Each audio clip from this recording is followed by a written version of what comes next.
The blessings of unity. Mananatili o magsisikap na manatili. Endeavoring to keep the unity. Pag sinabing endeavoring, magsikap ka. Magsikap na mananatili ang pagkikisa o pagkakaisa ng Espiritu sa buklod ng kapayapaan. So, dapat payapa po tayo. Yung Espiritu na tinutukoy dyan, Holy Spirit. Ang Espiritu ng Diyos nasa iyo. Kaya dapat payapa ka. Amen? Kasi ang tao ngayon balisa. Ang tao ngayon confused. Kasi po sa hirap. Yung iba, ang dami na wala ng trabaho. Oh, huwag kang mabalisa. Alam mo kung bakit? Magbuklod dapat yan. Kumbaga sa magkasama po yan. Yung mananatili, yung Espiritu ng pagkakaisa sa buklod ng kapayapaan. So, unity po yan, magkasama po yan. Yung Espiritu ng Lord at saka yung buklod ng kapayapaan dapat mananatili. Hindi lang mananatili, dapat magsikap. Endeavoring. Yung iba hindi nagsisikap eh. Kasama mo, Diyos hindi ka. Alam nyo, pag sinabing magsikap, ipakita mo, i-desire mo. Sabihin mo sa Lord, Lord, pagalingin mo ako. Lord, bigyan mo ako ng pagkain. Lord, itong kailangan ko. Yung pag nakita na ng Lord yan at umiiyak ka na, at naramdaman ng Lord yung bigat ng problema mo, ayun. Amen? Kasi anak ka niya eh. Pero kung nakarelax ka lang, nakarelax pa itong anak ko, hindi pa niya kailangan. Di ba? Nakakita na nga, wala tatay ako, nakakita. Yung anak ko, nakarelax yung anak ko eh. Siguro mayroon to, mayroon to. Okay, buhay nito. Siyempre ganda naman yung reduce eh. Amen? Pero pagka matindi ng problema mo, may tayo. Wala na akong pera. Walang dumating na ayuda. Kahit na nakarelax yung mukha niya, sabihin mo para alam niya. Amen? Siyempre, alam na, pinagpapala ka eh. Alam niya, kasama mo ang Diyos eh. Yung tatay na literal ha. Kaya sabi ng Lord, ask and it shall be given. Seek and it shall find. Knock and it shall be open. Kailan kumilos ka? Kailan i-desire mo? Kaya dito po, in the book of Ephesians chapter 4, 3-7, okay, there is one body and one spirit, just as you were called in one hope of your calling, one Lord, one faith, one baptism, 6, one God and Father of all, who is above all, isang Diyos, isang Ama ng lahat, siya ang mataas sa lahat, at sumasa atin ang lahat, sumasa atin. Ibig sabihin, nasa ibabaw ng lahat, at sumasa lahat, at nasa lahat. Diba? Kaya, pag yan ay pinairal mo at nagkaroon ka ng matinding pananampalataya at pagkakilanlan sa ating Panginoon, hindi ka matatalo talaga sa labanan. Hindi ka matatalo. Ano mang labanan yan? Sa sakit, sa kahirapan, sa emotional, sa physical, sa financial, wala kang tatalo-talo talaga. 7. Bakit? But to each one of us, grace was given according to the measure of Christ's gift. Kaloob ng Diyos yan. Kaya mula nung ikaw ay naging mananampalataya, meron ka ng sukat. Yung grace, yung pananampalataya, depende sa'yo, depende sa pagsunod mo, depende sa relasyon mo, depende sa pagkakilala mo sa Diyos. Kaya sabi niya, nasa ibabaw ng lahat, at sumasa lahat, at nasa lahat. Yung kanina sa verse 6, di ba?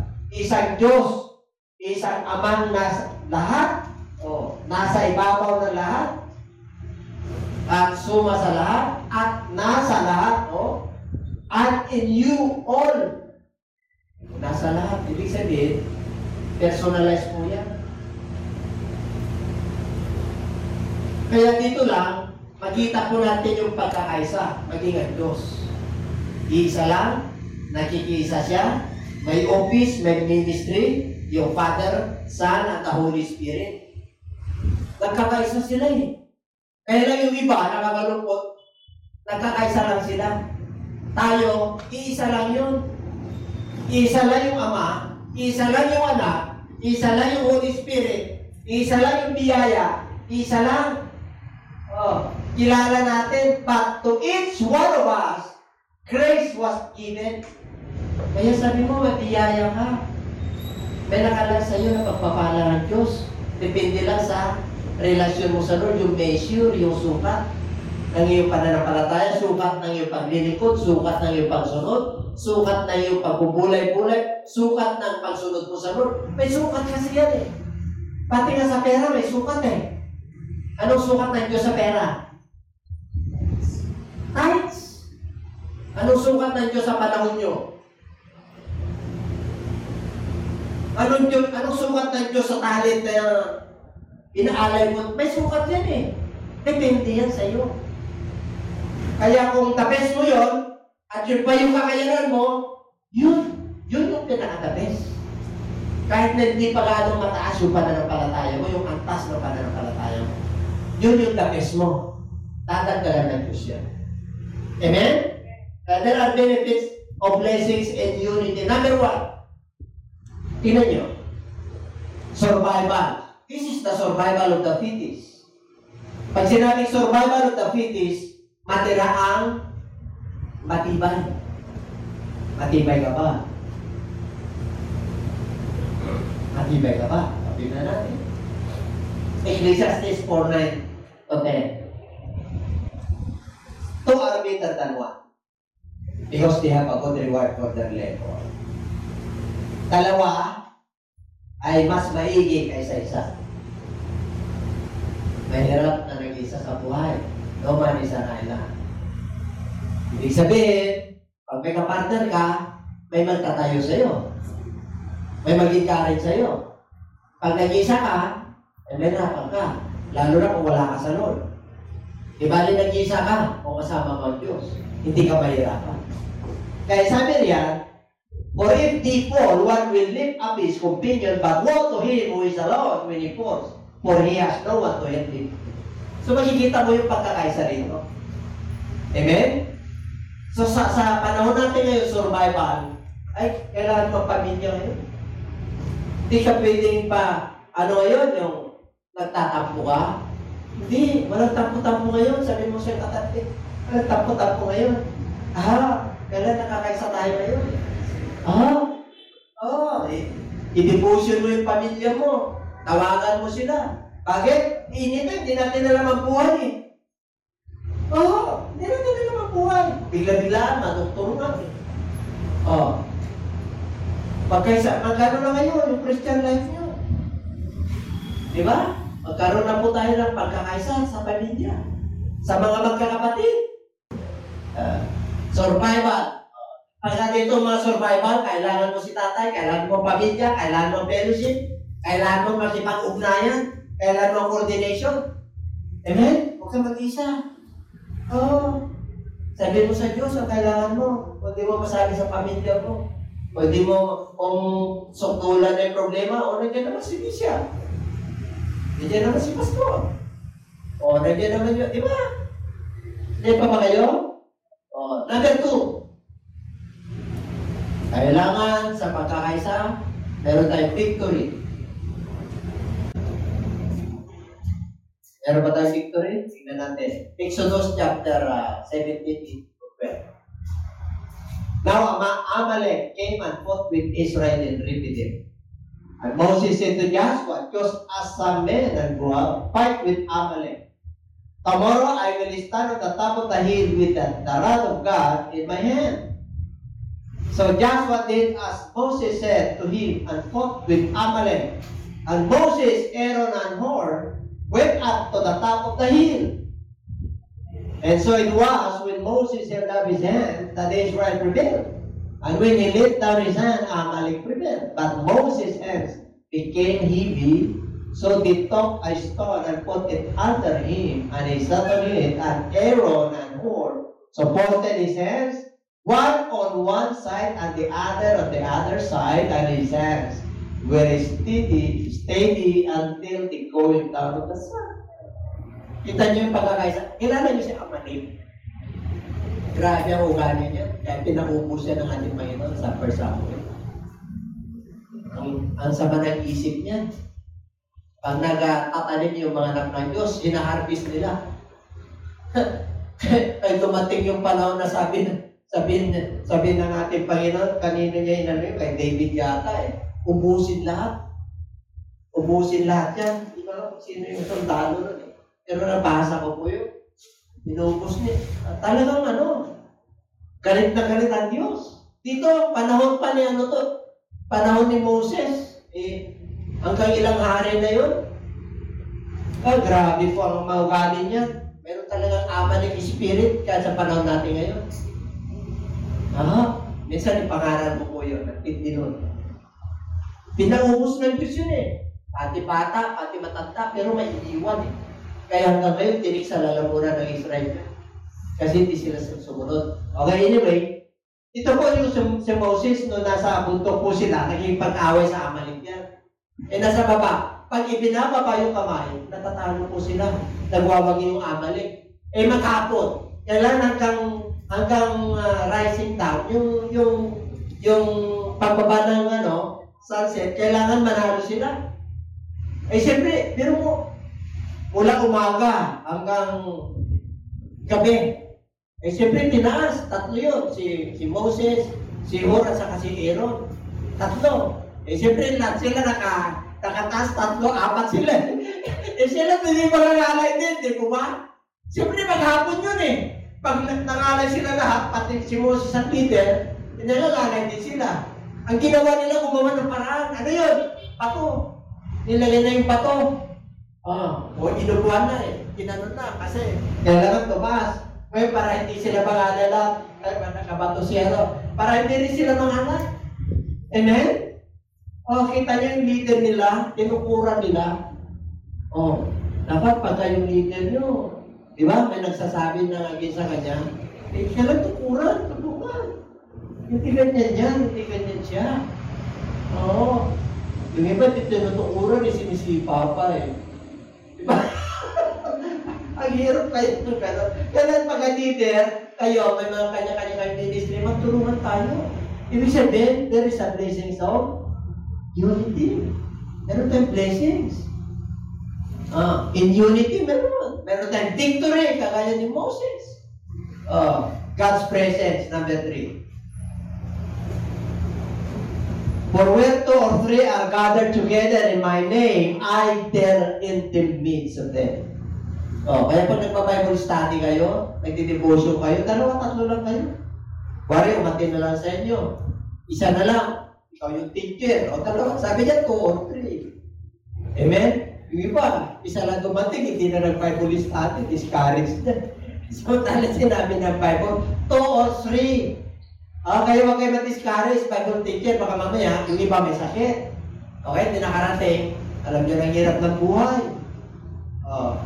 Nag-Bible study ka, isa lang. Abay, magpasalamat ka.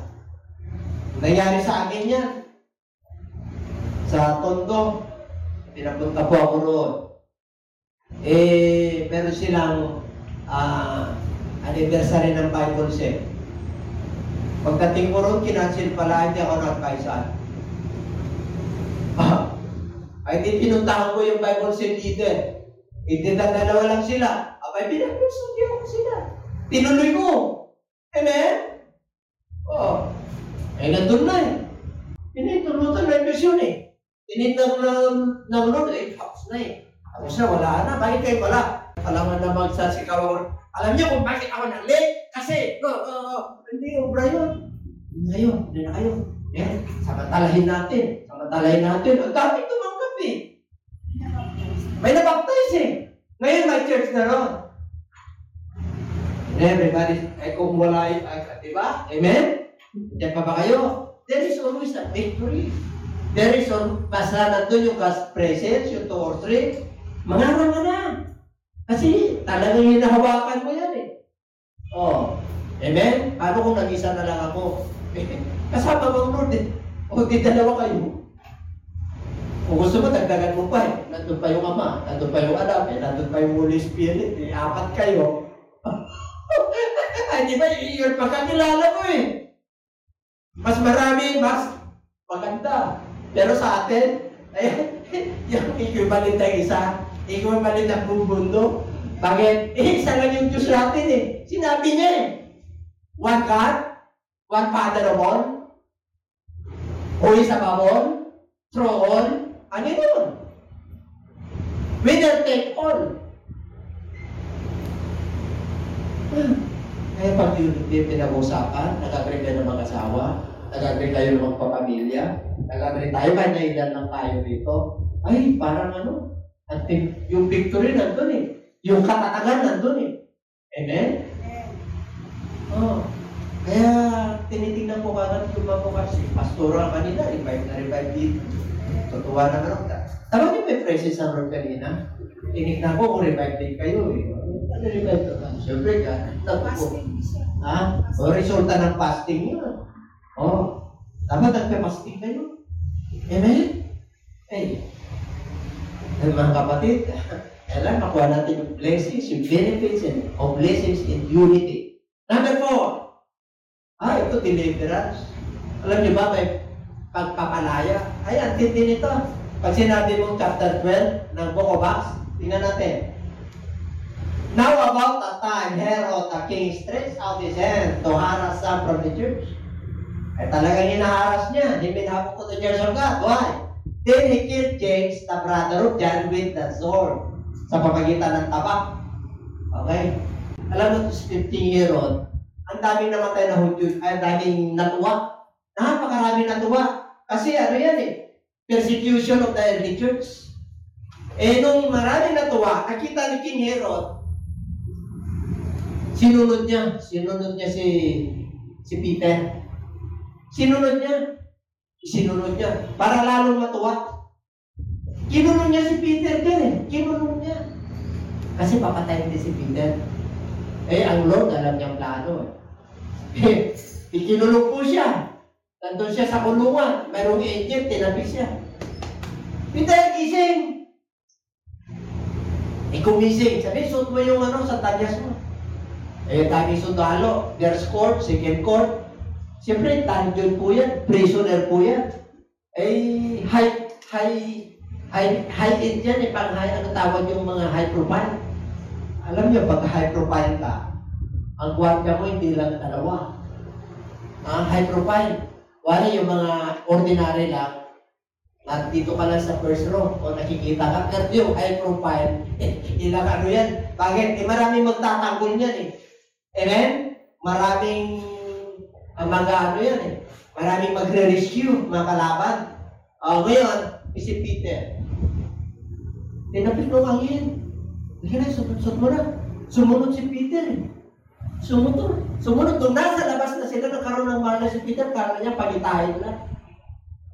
Pumunta na po siya sa bahay ng mga kapatiran. Nangangatok po nga siya binuksan. Ni Rhoda, si Rhoda yun eh. Nangatok, ay nandiyan. Hindi, multo. Ano yun, multo buksan. Ay, hindi.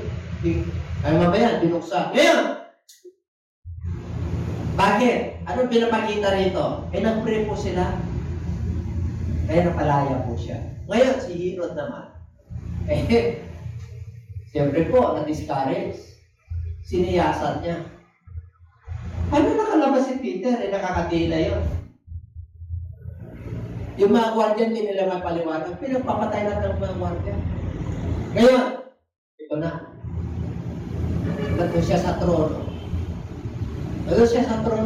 Nasa verse, last verse. Ay, ang galing mag-speak si King Herod. Ang galing, natuwa siya eh. Sabi ng mga tao, galing na orator. Ang galing mag-speech. Ang galing mag-diskurso. Sabi ng mga tao, yung mga audience niya, ay, siya ay Diyos. Kinuha ni Herod yung kalwalatian. Namatay siya.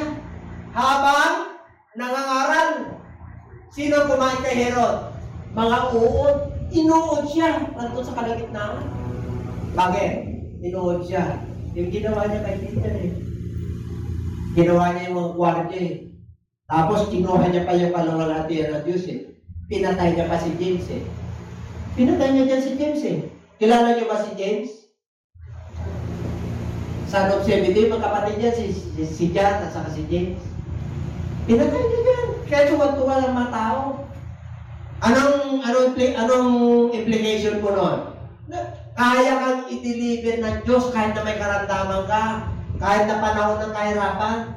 Kahit na panahon ng ganito, virus, pandemya, kaya kang palayain, kaya kang i-deliver sa karamdaman mo, kaya kang i-deliver sa kahirapan mo, kaya kang i-deliver sa pagkakasala mo, kaya. Ito nga, literal eh. Amen?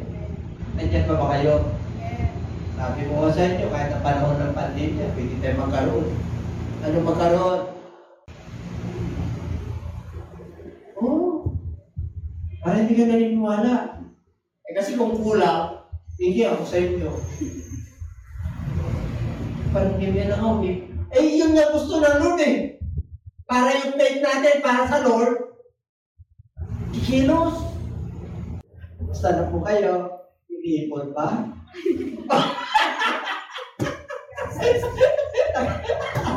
Katapatan po yan.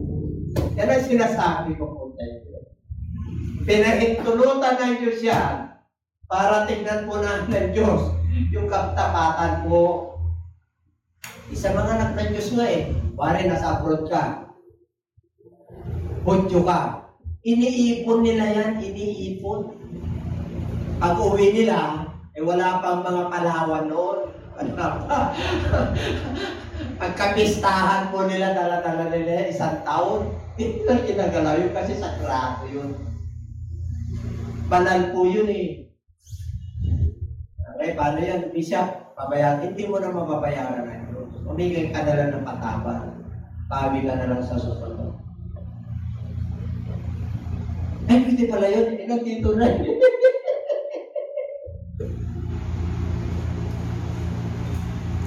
Ang Diyos po natin ay Diyos. Amen?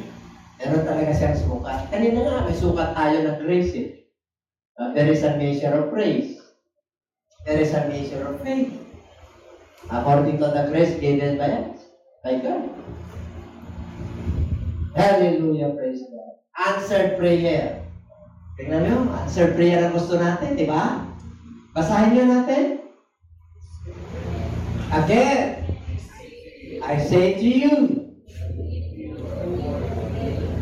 concerning anything that they ask, it will be done for them by my Father in heaven. Pero mag-agree lang kayo, dalawa kayo. Ano man ang hingin nyo, pag-agree kayo sa lupa. Alam nyo, bago magano yan yung sa langit at saka sa lupa, recorded po yun. Kasi ang Diyos natin ay Diyos na nasa langit at Diyos na nasa lupa. Thy will be done. Thy kingdom come. Thy will be done. Pero sila nag-agreement para sa men's. Mag-pray tayo, bro. Kailangan ko na ganito. Nag-agree siya. Para sa Women's for Christ, magkaroon kayo ng prayer partner. Ay, nako, sarap. Lalo na sa young people. Galing ng mga prayer partner. There is answered prayer. Deuteronomy chapter 32 verse 30. How about one case? Paano humabol ang isa sa 1,000? At paano humabol ng dalawa sa 10,000? Unless the rock had sorted and the Lord had surrendered them. Ito po, si Moses po yan kasi nagpupuri po sila dyan sa tagumpay. Tagumpay po sila eh. Kaya dito, kailangan ng pagkikaisa. Number 6 na tayo. Pag-ibasa po.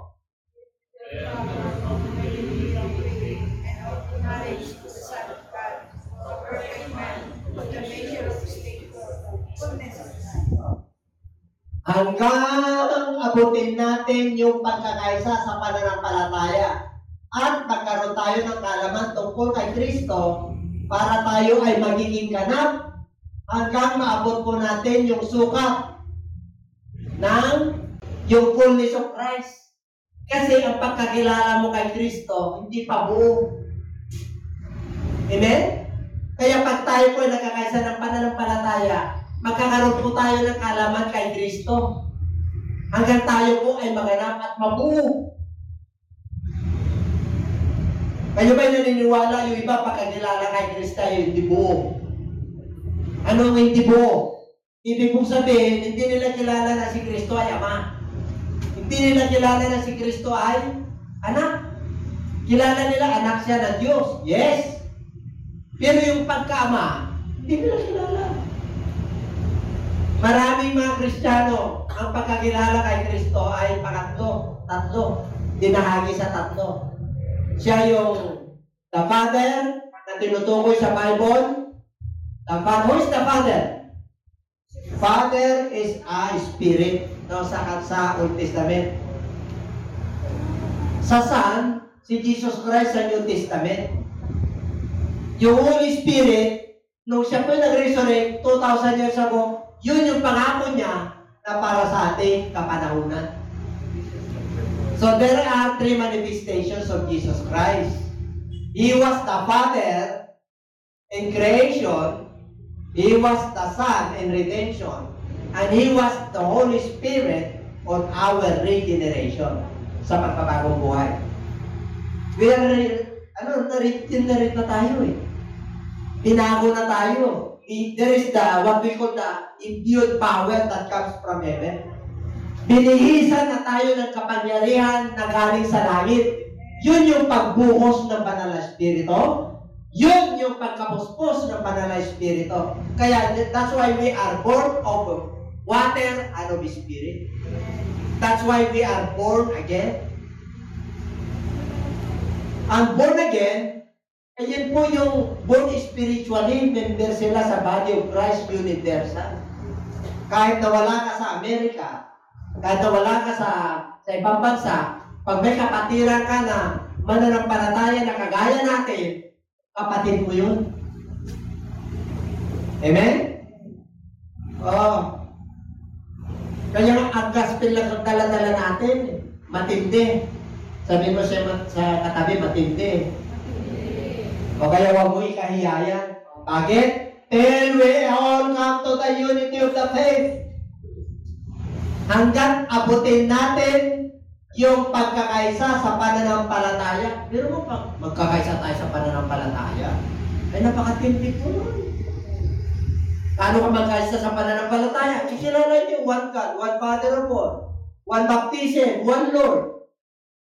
O tinagkaisa tayo. Nagkakaisa tayo. Kagaya ng ating Amang nasa langit. O, iisa lang siya, pero nag-iisa siya sa pamagitan ng manifestation. Kasi sinabing manifestation, the offices. The offices of creation is the Father. The office of the Son is in redemption. And the office of the Holy Spirit on our generation. And everybody say Amen. Kaya malinaw sa atin na isa lang ang Panginoon Diyos. Kahit sa Old Testament, isa lang eh. The everlasting Father, isa lang eh. God is with us, who is Emmanuel, isa lang eh. Nagpakilala na si Jesus Christ. If you don't believe that I am He, you will die on your sins. 2 beses niya pinanggit niya sa John chapter 8. And ye shall know the truth, and the truth shall set you free. Kaya magkakaroon ka ng blessings pag natanggap mo yung katotohanan. Amen? Ay, ang katotohanan na tinutukoy doon, ang Ama, bumaba sa pamagitan ni Jesus Christ. Kaya nagpakilala siya doon, na before Abraham, I am He. Pag sinabing I am He, I am that I am. Sa book of Exodus chapter 3, nung tinanong po siya ng mga tinanong siya ni Moses, nung nasa burning bush, anong ipapakilala ko sa iyo? Anong pangalan mo? Exodus chapter 3 verse 14. Sabihin mo sa kanila, I am that I am. Yung I am that I am doon, I am He dito sa New Testament. Kaya malinaw po yan mga televiewers. Ipinapahayag na ng Lord dahil malapit na siyang babalik na isa lang ang Panginoon Diyos natin. Masakit man, pero yun ang totoo. Kala naman na dalawa, tatlong Diyos natin, pagpunta natin sa langit. Aba, hindi ka kikilalanin ng Diyos. Sinabi niya yan eh. Sa John chapter 15 or 7:21, John 7:21. Sinabi niya yan. I never knew you. Depart out from me. You know why? Because time will come that many are called, Lord, Lord, Lord.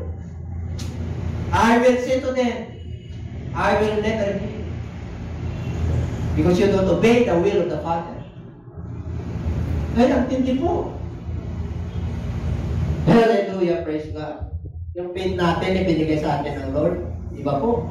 Number 7, the Holy Spirit revival. Holy Spirit revival. Ephesians chapter 4, verse 4 to 5. There is one body and one spirit, just as you were called. Okay, 5. One Lord, binasana ko natin yan. And next the Lord, Holy Spirit revival. Pag Holy Spirit revival, ibig pong sabihin, ang Holy Spirit na baptize ka na, kailan dumarating po ang mga pagsubok, kaya nalalamig po tayo. Okay? Pag sinabing Holy Spirit revival, there is what we call the latter rain. There is a promise of the Lord. Ibig po sabihin sa panahon po natin ngayon, kailangan po natin yan. Kailangan ma-revive ka lagi. Kailangan puspos ka lagi. Amen? Sa Acts chapter 2 yan, at saka sa Joel chapter 2 verse 28. Pangako may Diyos yan. Kaya pag may unity tayo, yung Holy Spirit, ay ano yan? Matutulungan mo yung isa. Kung tanggapin mo ang Holy Spirit. How to receive the Holy Spirit? Tinuturuan po tayo. Kailangan, malinis po tayo. Gusto mong revival? Gusto mong mainit at masigla? Na hindi tayo dadatnan ng Lord na maligap ka? Hindi tayo dadatnan ng Lord na namamahinga, wala tayong ginagawa? Kailangan revive ka. Revive. Kailangan gising ka. Kailangan buhay ka. Ang gusto ng Lord, pagka dumating po siya, buhay tayo. O yung pananampalataya natin, gising. Hindi tulog. Amen? Kaya sabi niya, kayong mga tulog. Tulog. Kaya sabi niya sa Ephesians 5:16, redeeming the time for the days are evil. Samantalan niyo pagkakataon na gumawa ng mabuti sa pagkatarating ang masama. Ito na yung masama. Magpa-revive ka na. Magpakapuspos ka na. Kunin mo na yung pangako ng Diyos. I-desire mo na. Delight yourself unto the Lord and He will give thee the desires of your heart. Chapter 37 ng Book of Psalms. Okay, mga kapatid. Ephesians 4:3. Kailangan i-decorate. Ito yung gusto ng Lord. Mananatili at magsikap na pagkakaisa ng Espiritu sa buklod ng kapayapaan. Dapat magkisa tayo dyan. Ano yun? Magkisa tayo sa will ng Lord. Kailangan mananatili po yan. At magsikap tayo. Pag sinabi magsikap, meron kang effort. Nakakita ka nang nagsisikap na walang effort. There must be an effort if you want to endeavor. Amen? Kailangan, pag sinabing keep, tuloy-tuloy yan. Walang stop yan. Mananatili ang ningas, mananatili ang paglilingkod, mananatili ang pagpuri at pagsamba, mananatili. Mananatili ang pagsamba, yung talagang yung going, yung Great Commission.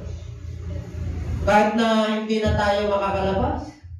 Kasi po, yung iba nag-iingat hindi kami makabisita rin ni Pastora.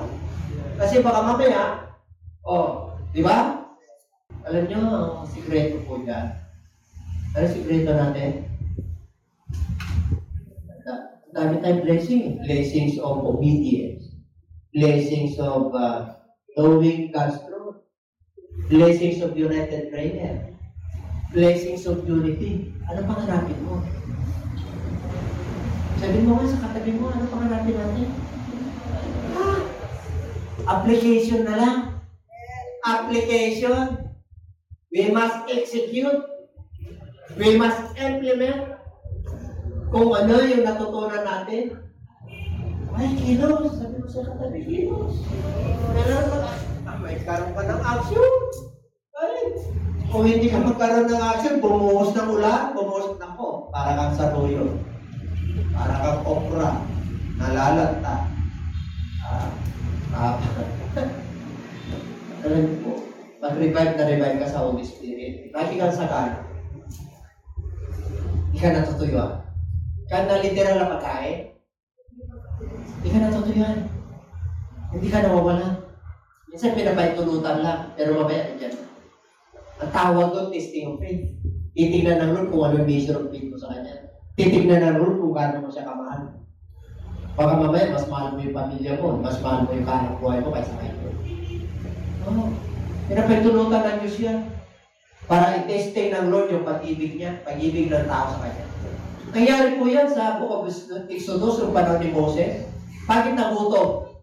Bakit nagutom yung mga Israel? Bakit pinahintulutan ng Lord na yung mana kung tiya sa pagkain nila? To test their love. Titignan nila kung ano pagtitiwala nila sa Lord. O, ngayon, pandemic time.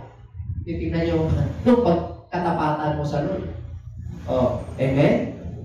Mamaya, galawin yung measure niya. Diba?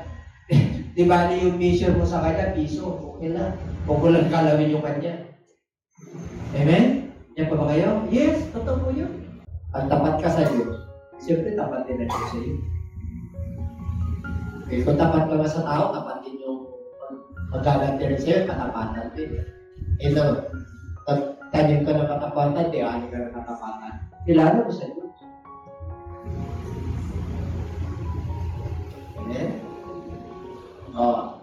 Psalm 133 verse 1. How good and how pleasant it is for brethren to dwell together in unity.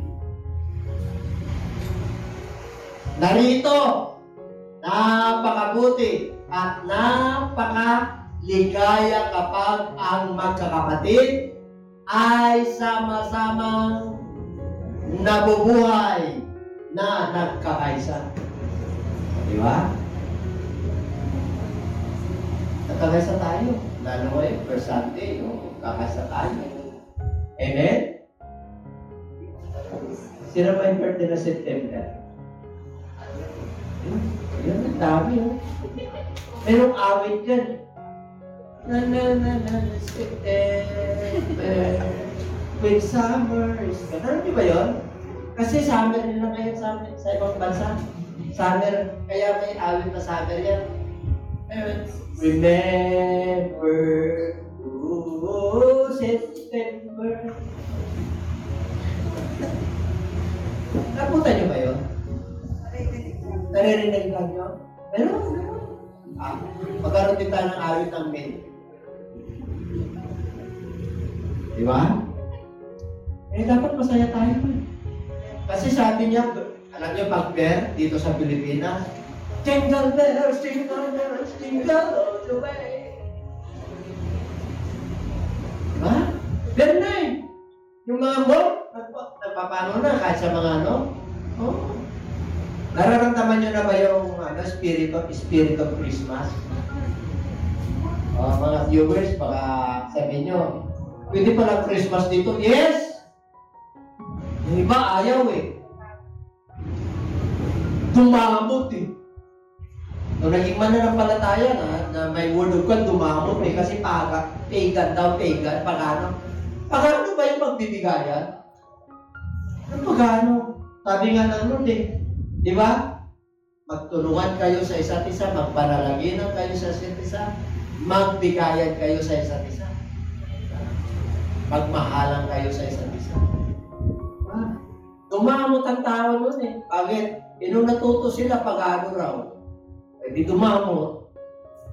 Dapat kung nung Kristiyano ka, lalo kang generous. Kailangan, tayo, liberal party Yung liberal, generous. Papagbigay. Oh. Nagpapatawad. Oh. September na po. Ang Pasko ay sumapit. Tayo ay mga silapit. Diba? Sino yung nakano rito? Tayo to'y nga balay, tayo na turumi. Palayo na nga ang amumi. Ganun ako kaya nung bata ako, dami ako kahit natin sisig ko lang kasi nung panahon namin yung pansit tapos, hindi mix na po yun.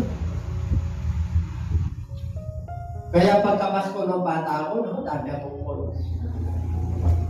Hindi ko pa nakalimutan po yung mga awitin ng Pasko na Ilocano.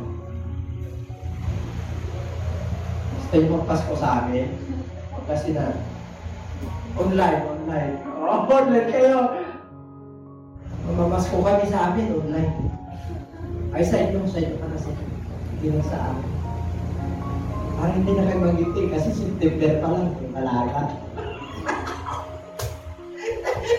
Ikaano lang natin yung blessings of unity. Nandiyan pa ba kayo? Tayo na tayo.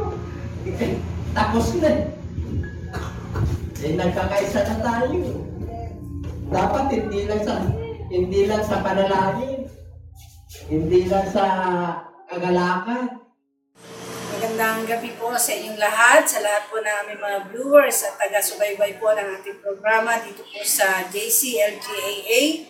Maraming salamat po sa walang sawa ninyong pagsubaybay sa ating programa na napapanood po natin tuwing Friday and Sunday po sa ganap na ikapito at ikawalo ng gabi. Naway patuloy po tayo sa suporta sa gawain ng Panginoon at patuloy po natin ipag-pray na ang pagpapala po ng Diyos ay patuloy na lalaganap po, lalo na po ang pagpalaganap sa mabuting balita ng kaligtasan.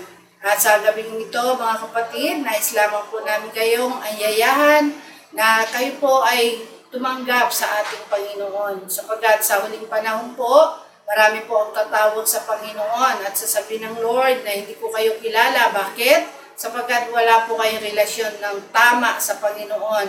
Kung nais niyo po na kayo po'y kilalanin ng Panginoon, tanggapin niyo po siya ng maluwag sa inyong kalooban bilang Panginoon at tagapagligtas. At sa gabi ito, tayo po ay mananalangin ng pagtanggap at nawa ibukas po natin ang ating mga puso't kaisipan na tanggapin po ang ating Panginoon bilang Savior and Lord. Kaya tayo po ay mananalangin at sumunod po kayo sa maikling panalangin ng pagtanggap sa Panginoon. Bigyan po natin ang ating mga mata, taas po natin ang ating dalawang kamay, at sumunod po kayo sa panalangin ng pagtanggap. Ama banal na makapangyarihan sa lahat, aming Diyos na buhay, maraming salamat po sa oras na ito. Tinatanggap kita sa aking buhay. Patawarin mo po ako sa lahat ng aking pagkakasala na nagawa laban sa iyong harapan. Patawarin mo po ako, linisin mo po ako, at gawin mo po akong karapat-dapat na maging anak mo. At sa oras na ito, tinatanggap kita bilang Panginoon at sariling tagapagligtas ng aking buhay. Tinatanggap kita bilang kaisa-isang Diyos. Pagarian mo po ako mula ngayon hanggang sa iyong pagbabalik. Tulutan mo po na ako po ay makasunod sa iyong layunin at plano sa aking buhay. Salamat po sa kapatawaran at kaligtasan na aking natamo. Ito po ang aking samot na langin sa iyong dakilang pangalan, sa pangalan mo po, Panginoong Hesus. Amen. Ang tinanggap po natin ay ang ating Panginoong Hesus at nawa hindi po doon nagtatapos ang ating pagtanggap. Kailangan makilala po natin ang totoong Diyos, ang totoong nag-iisa at makapangyarihang Ama na sinasabi po sa Biblia na siya po ay inamatay, inilibing at nabuhay na magmuli. Yun po yung mabuting balita na ating pong tinanggap sa Panginoon. Ulitin ko po, na siya po ay namatay, inilibing at nabuhay na muli. Tayo po bilang mga tao, kailangan maranasan po natin itong mabuting balita ng ating Panginoon. Kaya nga po mabuting balita, ito po ay may dulot na kapakinabangan, hindi lamang po sa buhay na ito, kundi sa buhay na darating.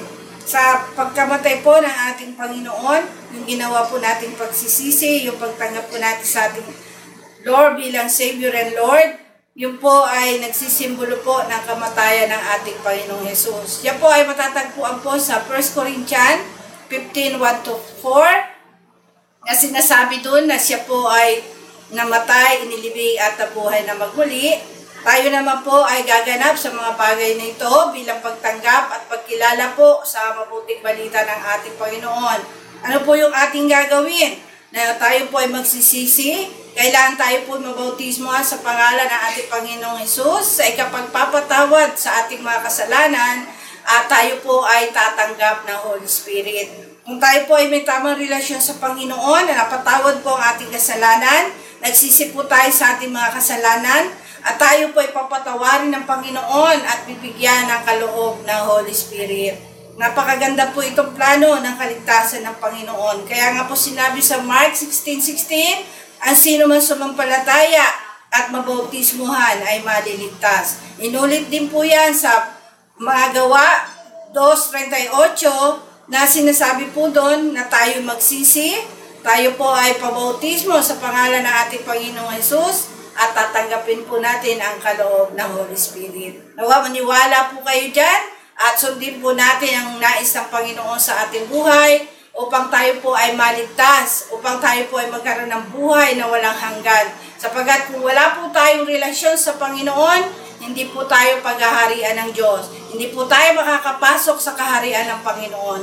Kaya napakahalaga po na tayo po ay maniwala sa gospel ng ating Panginoon, sa mabuting balita, upang tayo po ay makatamo ng totoong kaligtasan sa ating mga kaluluwa.